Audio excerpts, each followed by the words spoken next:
안녕하십니까? 베팅 부동산 미국 오피스발 위기 한국 리츠 매수 찬스인가? 오피스 바로 매수할까요? 진행하도록 하겠습니다. 일단은 개념 정리부터 하겠습니다. 미국 오피스는 사무용 공간이라 보시면 되고 한국 리츠는 사무용 빌딩이나 창고, 데이터 센터 요런 데 투자를 하는 상품이 많죠. 상업용 물건에 투자를 하는 것이 한국 리츠라고 보시면 되고 오피스, 한국의 오피스는 두 가지죠. 주거용이 있고 상업용이 있습니다. 주거용은 저는 추천을 하지 않습니다. 다주택 규제를 받기 때문에 다주택 규제 별것 아니라고 하시는 분들도 있겠으나 1주택, 1가구 1주택 혜택이 워낙 엄청난 것이기 때문에 저는 주거용 오피스는 추천을 하지 않습니다. 물론 주거용 오피스 한 채, 두 채 사는 것이 아니라 10채 정도 사서 임대 수익을 바라고 10채 정도 사서 돌린다. 그러면은 다른 이야기인데 지금 워낙 거품이 심해서 지금 거품이 좀 꺼졌다고 하지만 주거용 오피스 중에서 임대 수익률 5% 정도 나오는 물건이 생각보다 엄청나게 적다고 보시면 됩니다. 그래서 지금은 주거용 오피스 투자할 시기는 아닌 것 같습니다. 오히려 상업용 오피스를 저는 오히려 추천하는 것이 주거용보다는 거품이 덜 끼어 있고 그리고 다주택 규제에서 자유롭고 법인 투자도 가능하기 때문에 오히려 저는 상업용 오피스를 추천합니다. 아무튼 지금 이번 시간에는 미국이든 한국 리츠든 오피스든 일단 상업용 물건에 상업용 오피스 사무실에 투자한다. 이렇게 생각을 하고서 접근을 하겠습니다. 한경 코리아 마켓 빌딩은 안전할 줄 알았는데 부동산 몰빵한 개미들 비명. 리츠 이야기죠. 리츠. 우리나라 리츠 상품 이야기입니다. 상업용 물건에 투자하는 리츠 상품 이야기인데 미국발 상업용 부동산 부실 우려로 리츠 전반에 대한 투자 심리가 악화되면서 지금 많이 금액이 빠졌습니다. 폭락을 좀 했습니다. 아시는 분은 아시겠지만 정리를 좀 하겠습니다. 미국 상업용 부동산의 평균 공실률이 20% 수준으로 치솟았다고 합니다. 공실률이 올라가면 수익률이 악화되고 그러면은 대출 끼고 투자를 했으면 적자를 볼 수도 있죠. 그러면 은행에서는 추가 담보를 요구할 것이고 추가 담보를 제공하지 못하면 부도가 나는 거죠. 디폴트가 나는 겁니다. 그런데 대출금의 70%가 중소형 은행에서 조달된 그런 자금이라고 합니다. 디폴트가 나면은 이런 작은 은행들 망할 수가 있겠죠. 그러면 시장에 엄청난 충격을 줄 것이다. 요 문제로 지금 미국 주식이 힘을 못 쓰고 있습니다. 참고적으로 밑에 노란색 참고 표시 보시면 2008년 리만 사태 이후 주택에 대해서는 철저히 DSR 규제를 적용하고 있기 때문에 미국의 주택은 단 1도 문제가 없습니다. 전혀 문제가 없는데 상업용 부동산은 다르죠. 상업용 부동산은 지금 디폴트 일어날 수가 있습니다. 돈 내고 돈 먹기 시장이라서 상업용 부동산은 우리나라의 아파트 시장하고 비슷하다고 보시면 됩니다. 최근에 나온 표입니다. 표. 지금 제일 위에 보시면 미국 전체적으로 봤을 때 공실률이 16.5%라고 합니다. 그리고 공실률 높은 지역들 보면 샌프란시스코 19.2%, 아틀란타 20.5%, 시카고가 19.2%. 여기서 샌프란시스코는 임대료가 높죠. 임대료가 높아서 공실률이 좀 높은 것 같기도 하고 그리고 제일 밑에 보면은 맨하탄 같은 경우에도 공실률이 16%입니다. 16%. 꽤 높죠.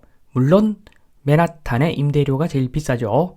그래서 지금 미국의 주요 지역들이 거의 20%에 근접하는 공실률을 보이고 있기 때문에 지금 상업용 부동산발 위기설이 지금 나오는 겁니다. 미국에서. 그래서 이 소식 때문에 우리나라 리츠도 힘을 못 쓰고 있죠. 많이 가격이 내려갔습니다. 그 중에서 순수 오피스 리츠인 신한 알파 리츠는 지난 1월 고점 대비 20% 넘게 하락했다고 합니다. 요 리츠 한번 보겠습니다. 신한 알파 리츠. 지금 가격이 5,600원 정도 하는데 이 가격은 2018년 최저점 수준으로 지금 거의 내려가고 있습니다.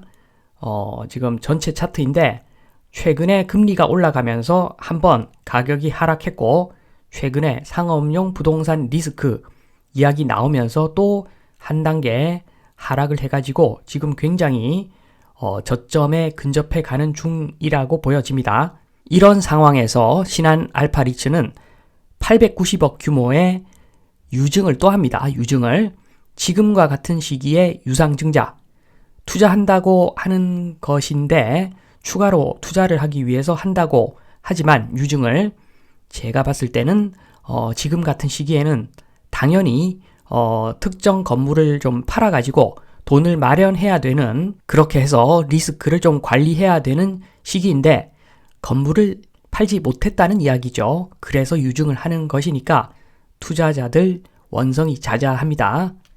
지금 상황이 이런 것이라고 생각이 듭니다. 지금 보시는 사진은 신한 L 타워인데 주로 이런 건물에 투자를 합니다. 수익형 부동산에 보시면은 위치도 좋겠죠. 그래서 땅값도 엄청 비싼데 건물 보십시오. 건물 가격은 땅값보다 더 비쌀 겁니다. 용적률도 뭐 거의 1000% 될 것 같고 라멘식 구조로 멋지게 지었죠. 그래서 기본적으로 들고 있는 물건들이 건물값이 큰 물건들을 많이 들고 있을 겁니다. 그래야지 임대료를 많이 받으니까 이렇게 되다 보니까 땅값의 상승분보다도 건물값의 하락값이 더 클 수가 있죠. 감가상각이 더 클 수가 있다는 겁니다. 그래서 결론적으로 건물 플러스 땅값 한 가격이 시간이 갈수록 하락할 수가 있다는 거죠. 그런데 부동산에 미친 나라 한국 감가상각 제대로 반영 안 했을 확률이 높습니다. 파는 사람은 감가상각을 제대로 반영을 안 하고 사는 사람들은 많이 똑똑해져 있어가지고 그리고 자금 사정도 안 좋고 그러니까 매수를 안 하는 거죠. 매수자들이 비싸다고 생각하니까 매수를 안 하는 겁니다. 요게 지금 상황이라고 보여집니다. 이번 리츠 매수 찬스인가? 직접 작은 오피스를 사면은 그 물건에 대해서 공부를 해야 되죠. 그런데 리츠를 사려면 그 리츠가 투자한 수많은 상품을 수많은 투자 물건을 공부해야지 되는 거죠. 그래야지 제대로 된 투자를 할 수가 있는데 제가 봤을 때는 가성비 안 나옵니다. 그냥 남들 사니까 따라 사는 수준밖에 안 되는 거죠. 그리고 두 번째는 유상증자 등 운영자의 실패를 소액 주주가 떠안아야 한다는 점입니다. 저항도 못하죠. 어디다가 하소연할 수도 없습니다. 이런 점이 리츠의 좀 단점으로 보여집니다. 추가적으로 3번 결정적으로 한국의 부동산은 미쳤죠. 그래서 다들 이 환각 상태에서 깨어나면은 전체적으로 갭 하락이 전방위적으로 일어날 확률이 높습니다. 감가상각도 제대로 반영하고 그러면은 전방위적으로 부동산 하락할 때 이러한 리츠가 투자한 상업용 물건들도 또 하락이 크게 일어날 수가 있다는 점도 위험 요소입니다. 그리고 4번 리츠 운영사는 이렇게 이야기를 할 겁니다. 임대 수익 플러스 시세 차이까지 우리가 얻을 수 있다. 거기에 비하면 운영 수수료는 소액이다. 그러니까 우리한테 맡겨라. 이렇게 이야기를 하겠지만 투자를 좀 해본 사람은 수익형 부동산으로 임대를 좀 돌려본 사람들은 실상을 알죠. 실상은 임대 수익 빼기 감가상각 수리비 들어갑니다. 빼기 운영 수수료 생각보다 큰 금액입니다. 리츠 운영하는 사람들 좋은 사무실에 좋은 연봉을 받으면서 좋은 차 타고 다니면서 잘 살겠죠. 그 비용을 투자한 사람들이 다 부담해야 된다는 겁니다. 결국에는. 그래서 실상을 아는 사람들, 임대업이 멋있어 보이지만 생각보다 많이 안 남습니다. 은행 금리보다 좀 더 남으면은 성공이죠.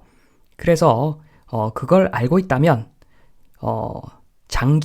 장기적으로 리츠에 투자하는 것은 조금 어리석은 행동일 수가 있습니다. 제가 봤을 때는 그렇습니다.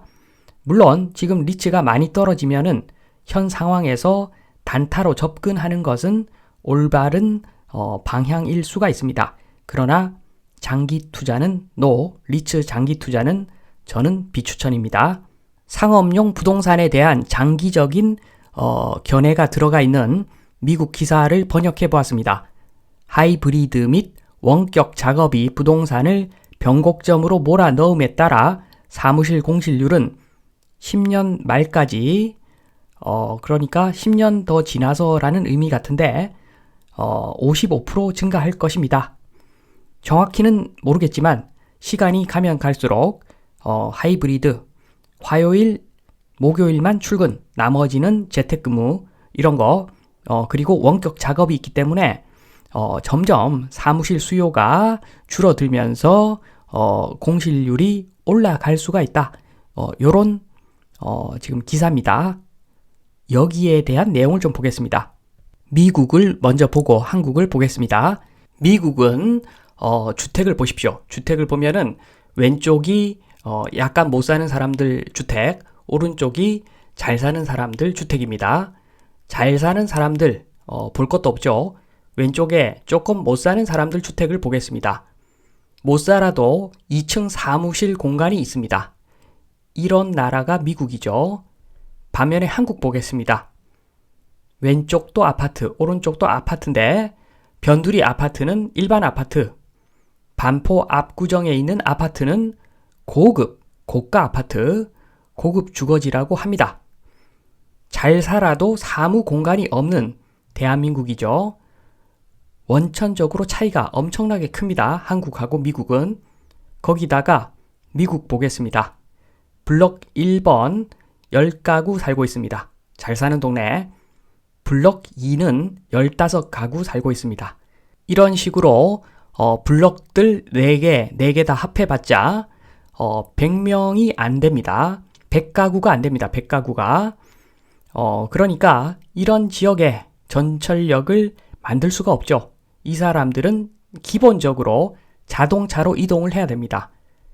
반면에 한국은 블록 1, 1200가구가 거주를 합니다. 그리고 블록 3번 같은 경우에는 5100가구가 거주를 합니다. 그래서 블록 4개만 합쳐버리니까 10,000가구가 넘는 가구가 살고 있습니다. 그러니까 전철역 충분히 만들 수가 있죠. 근본적으로 다릅니다. 한국하고 미국은. 그래서 미국 오피스 위기라고 해서 한국 오피스 위기가 와야 되는가? 꼭 그렇지만은 않습니다. 3번 한국 오피스 매수할까? 일단 핵심 전철역 서울에 있는 핵심 전철역 서울의 핵심 전철역 인근에 오피스이고 그리고 임대 수익률이 5% 정도 나온다. 그러면은 매수해도 전혀 문제가 없습니다. 전혀 문제가 없고 이러한 조건을 만족하지 못하는 곳에 오피스를 사면은 문제가 되겠죠. 그러니까 지금 수익률이 나오더라도 안 되는 곳이 있죠. 서울 중심부 전철역 인근이 아니라 외곽의 전철역 인근에 위치한 지식산업센터나 오피스 그런 거 사면은 나중에 메타버스 세계가 오면은 한 방에 훅 갈 수가 있습니다. 주택은 외곽 전철역 인근에 있는 물건도 괜찮겠지만 오피스는 정말 서울 중심부에 있는 전철역 인근에 있는 그런 오피스를 사야 된다. 이 말씀을 드리면서 이만 마치겠습니다. 감사합니다.